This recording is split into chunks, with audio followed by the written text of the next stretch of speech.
안녕하세요. 전투주린입니다. 오늘 영상은 지난 지지와 저항 1편 영상에 이어서 2편 영상으로 찾아뵙습니다. 1편 영상에서 간략하게 설명드렸듯이 일반적으로 지지선이 매수 타점이 되고 저항선이 매도 타점이 된다는 거 아시고 계실 거예요. 그리고 지지선을 이탈하면 다시 올라왔을 땐 저항선이 되고 저항선을 돌파하면 눌릴 때는 지지선이 됩니다. 저는 매매할 때 그 종목에 대해서 미리 지지선과 저항선을 간략하게나마 빠르게 또 확인을 하는 편이고요. 물론 장중에 그런 이벤트가 발생했을 때는 지지선과 저항선을 간략하게 확인하지만 보통 장이 끝나면 거의 대부분 종목을 돌려보면서 중요한 지지선과 저항선 그리고 그 지지선과 저항선이 변경이 된다면 또 변경을 해놓고 그런 차트상의 작업을 또 해놓습니다. 전업 투자자분들이라면 당연히 해야 되는 일이고요.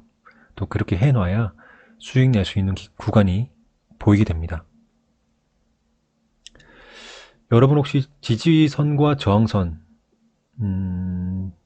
차트에서 어떻게 찾을 수 있을까요?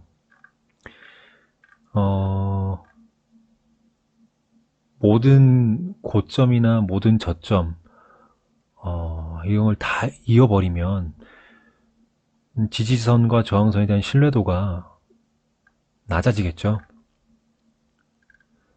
그래서 우리는 매매를 하면서 중요한 가격, 즉 중요한 지지선과 저항선을 확인할 수 있는 능력을 키워야 됩니다.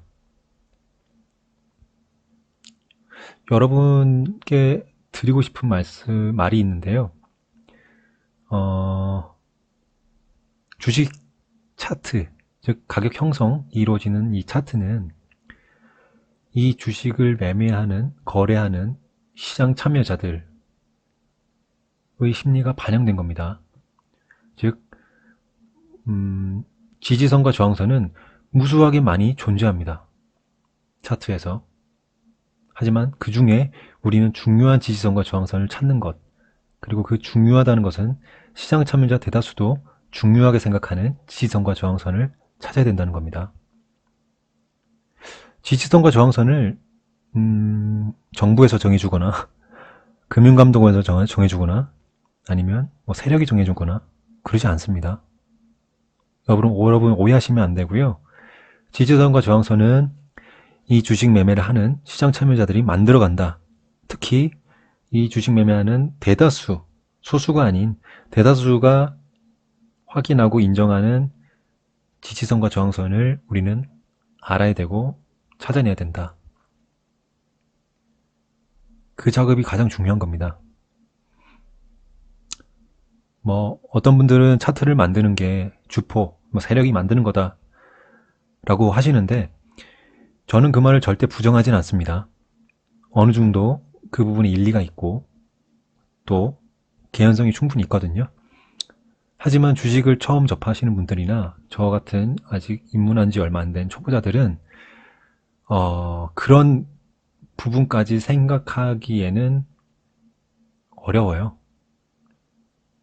기본 중에 기본을 항상 명심을 하고 주식 매매에 참여하는 것이 정신건강에도 좋고요. 그리고 매매하는 데도 수월합니다. 이 부분 꼭 명심하시고요.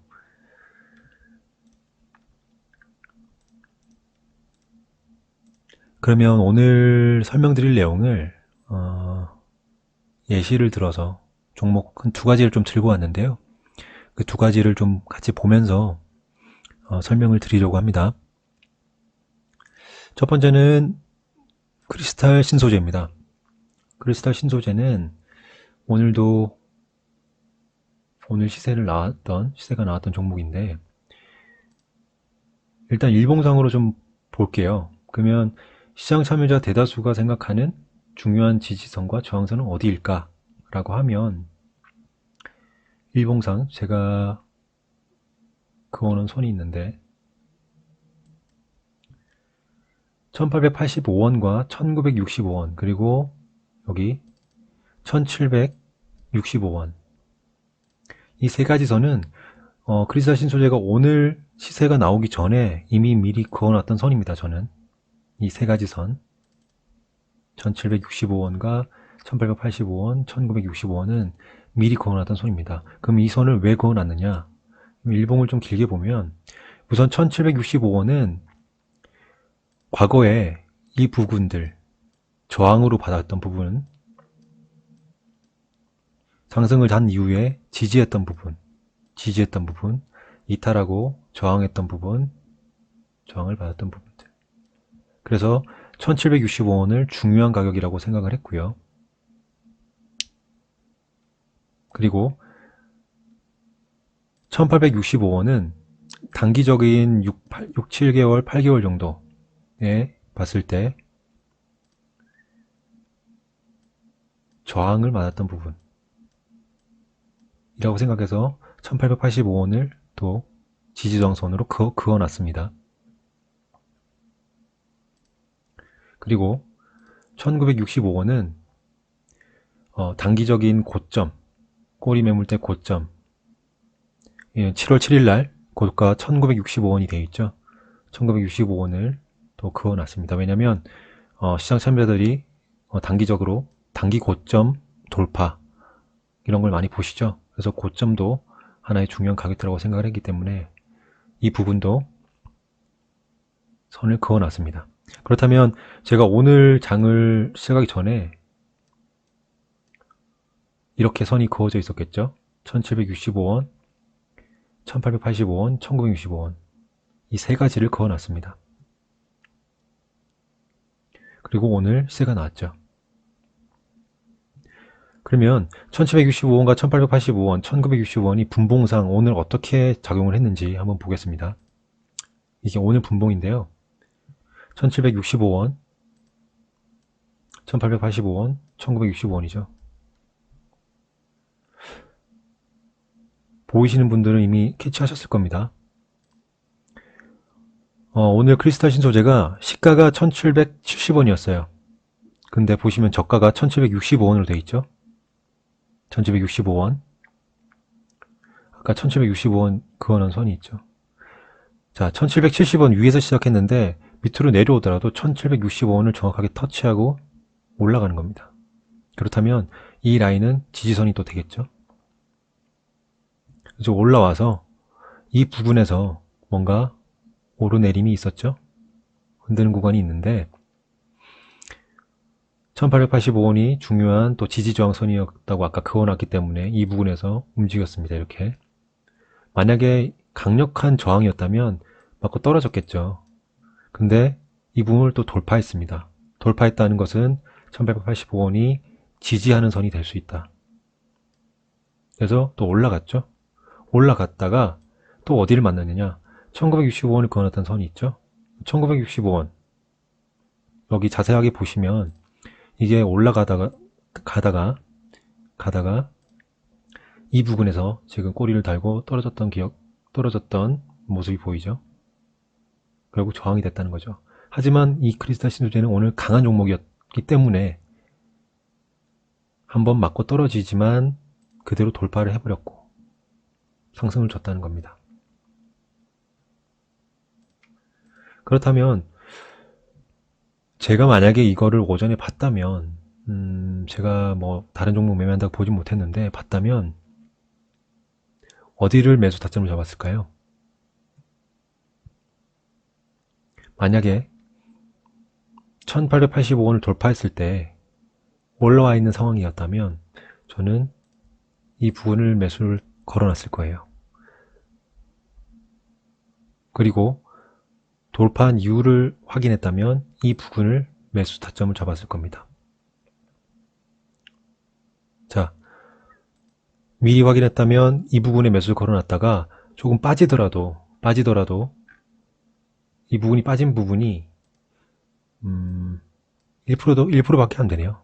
1%는 어느 정도 버틸 수 있는 구간이죠. 제가 지금 도전과제에서 설명드렸다시피 1%, 2% 내서 손절하듯이 이 구간이면 버틸 수 있었을 거고, 그러면 이 구간에 매수 타점을 잡고 대기했다가 또 상승을 했을 때 수익 구간이었을 거고, 제가 지지저항에서 저항선은 매도 시점이라고 했기 때문에 이 부분에서 매도를 했을 겁니다. 그죠? 그리고 매도 이후에 더 상승이 나왔다. 그러면 이 부분에서 매수를 해서 지지를 받고 반등을 할 때 또 수익을 챙겼겠죠. 한 9% 정도 수익권입니다. 그죠? 결국 크리스탈 신소재로 오늘 오전에만 이 선을 그어놨다면 2번의 수익 구간이 있는 거예요. 길게 간다면 이렇게 아까 9%, 3%와 9% 가까이 수익이 나는 거죠. 2번의 기회가 있는 거죠, 오히려. 그리고 또 보이시나요?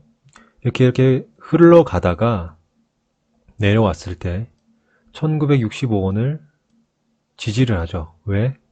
돌파를 했기 때문에, 또 한 번 더 지지를 했기 때문에 또 지지 라인이 되는 거예요.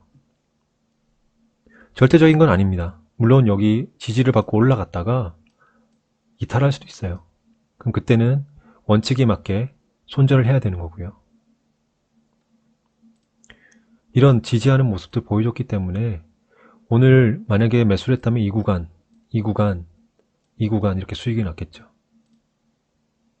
또 여기 보시면 지금 1965원을 이탈을 했죠. 이탈하면 다시 이 부분이 저항선이 됩니다. 한 가지 알아주셔야 될 거는 이탈했더라도 아까 돌파했던 이 부분도 중요한 가격대죠. 그럼 이거를 이탈할 가능성은 크진 않죠. 한 번은 지지할 수 있다. 가능성이 높다. 그래서 여기서 지지하고 다시 올라오는 거죠. 여기 박스권을 만들어 가는 거고요. 그러니까 크리스탈 신소재만 보더라도 오늘 수익권이 뭐 3번 있었을 거고, 여기서도 또 잡는다 그러면 4번 정도 있을 수 있겠네요. 이해하시겠죠? 그러니까 지지저항선을 잘 알고 또 표기를 해놓으셨다면 오늘 이 시세가 나올 때 무턱대고 막 올라갈 때 불기둥에서 올라타는 게 아니라 내 계획에 맞게 내가 알고 있는 지식선에서 그 기준에 맞게 매매를 했다면 수익이 났을 거고, 설령 손실이 났다 하더라도 내 기준에 맞게 매매했기 때문에 내 마음에는 상처가 덜한 거죠. 주식시장에서 중요한 것은 손실을 보지 않는 것 중요하지만 더 중요한 것은 마인드입니다. 투자자의 마인드. 전업 투자자로서는 특히 손실을 보더라도 내 원칙에 맞게 매매했다면 후회하지 않습니다. 이렇듯 지지저항으로 오늘 수익을 여러 번 낼 수 있는 기회가 있었다는 거고요. 또 다른 종목을 보면 태용로직스인데요. 태용로직스는 어제죠. 어제 시세가 좀 나왔던 종목인데, 제가 여기서 지금 여러 가지 또 손도 그어놨었죠. 오랫동안 봐왔던 종목이기 때문에 중요한 가격대로 그어놓은 것은 여기 5,390원입니다. 단기적인 고점 5,390원. 이 5,390원이 왜 중요하냐? 그럼 분봉으로 볼게요. 분봉으로 봤을 때 어제 거도 같이 볼게요.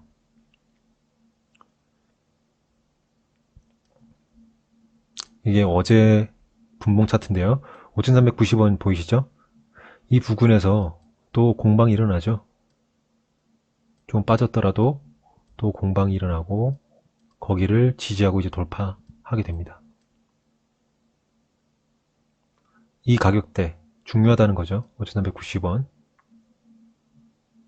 그리고 오늘로 넘어와서 5,390원 보이시나요? 지지했습니다. 여기서도 지지했어요.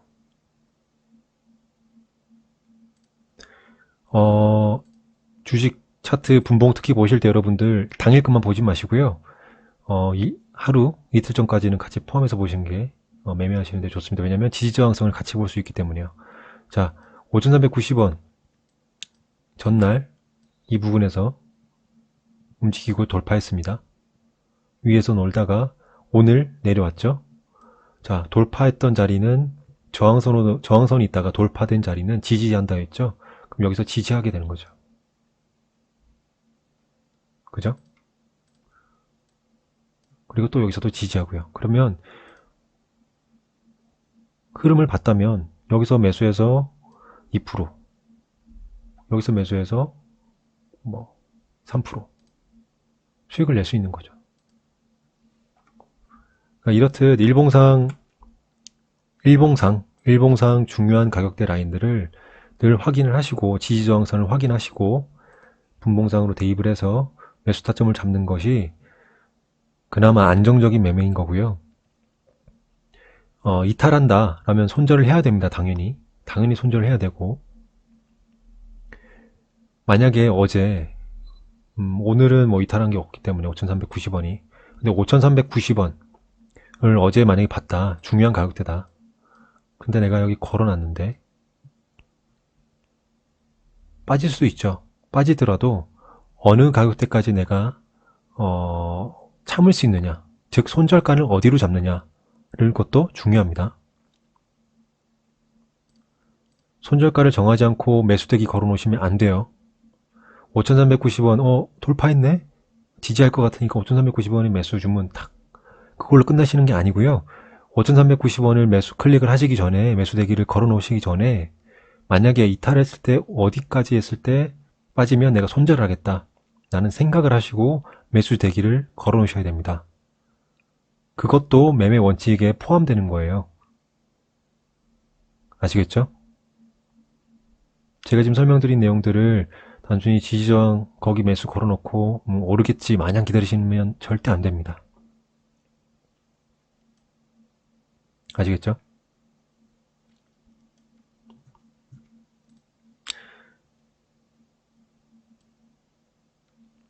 어쨌든 이런저런 설명을 드렸는데 좀 이해를 잘 하셨으면 좋겠습니다. 좋겠고, 추후에 또 지지저항에 대해서 또 다른 여러 가지 또 알려드릴 부분도 있습니다. 그래서 그런 부분도 차후에 또 상세하게 제가 아는 선에서 최대한 많이 설명드릴 거고, 그리고 이 정보를 지금 접하시는 분들, 주식을 지금 막 시작하신 분들은 정말 잘 기억을 해주시고요. 그리고 저와 비슷한 전업 투자자를 하시면서 경력이 아직 얼마 안 되신 분들은 분들도 또 초심을 잃지 마시고 항상 또 기억을 되뇌이시면서 매매에 임하시기 바라며, 그리고 고수분들도 제가 지금 설명드린 부분에서 뭔가 앞으로 또 설명드릴 부분에서도 뭔가 잘못된 것이 있거나 지적할 사항이 있으시다면 언제든지 댓글로 또 남겨주십시오. 제가 유튜브를 하는 이유가 초보자분들이나 저와 비슷한 전업투자자분들과 이런 지식을 공유하는 것도 있지만, 또 알려드리면서 공유하는 것도 있지만, 그 고수분들한테 또 배우고 싶은 열망도 있거든요. 그러니까 그런 부분은 댓글로 남겨주시면 제가 교묘하게 또 받아들이고 또 배우도록 하겠습니다. 오늘 강의라고 할까요? 오늘 영상은 또 이렇게 마무리해야 될 것 같네요. 마무리해야 될 것 같고, 제가 다시 한번 말씀드립니다. 가장 중요한 것은 주식 시장에서의 시장 참여자의 심리가 가장 중요하다. 그 시장 참여자의 심리 중에 개개인이 아니라 대다수가 생각하는 그 심리, 대다수의 심리가 가장 중요하고, 그 심리로 인해 가격이 형성되고 차트가 만들어지고 오늘 배웠던 지지저항선, 특히 중요한 지지저항선이 형성이 된다. 꼭 기억하셔야 됩니다. 만약에 시장 참여자 대다수, 소수가 아닌 대다수가 우리가 알고 있는 앞서 제가 설명드렸던 이런 꼬리 매물대 끝부분, 이 부분을 지지저항이라고 생각하지 않는다. 시장 참여자 대다수가 이런 부분은 지지저항 아니야 라고 한다면 아닌 거예요. 아시겠죠? 이해를 하셔야 됩니다. 물론 그런 일은 앞으로도 그렇게 크진 않겠지만, 주식시장을 만들어가는 것은 주식시장 참여자 대다수의 심리라는 걸 꼭 기억하셔야 된다는 거 여러 차례 말씀드립니다. 오늘 영상 이렇게 마무리하고요. 또 다음에 또 지지저항 관련해서 또 영상을 또 만들어 볼 거고, 또 지금 진행하고 있는 도전 과제 또 많이 응원해 주시고, 여담으로 또 도전 과제가 하나씩 마무리되면 또 다른 도전 과제 또 진행할 겁니다. 그래서 또 그런 부분들 많이 응원해 주시기 바랍니다. 다른 주식 유튜버 분들과는 다른 유튜버 채널을 좀 만들고 싶어요. 물론 겹치는 부분도 있겠지만 늘 새로운 걸 좀 찾아보고, 또 새로운 방식으로 새로운 도전 이런 것들을 보여주면서 초보분들이나 고수분들도 모두 좀 그냥 한 번씩 들러서 구경은 할 수 있는 그런 채널을 만들고 싶습니다. 어쨌든 오늘 감사하고요. 오늘 하루 마무리 잘 하시기 바랍니다. 전투주린이었습니다.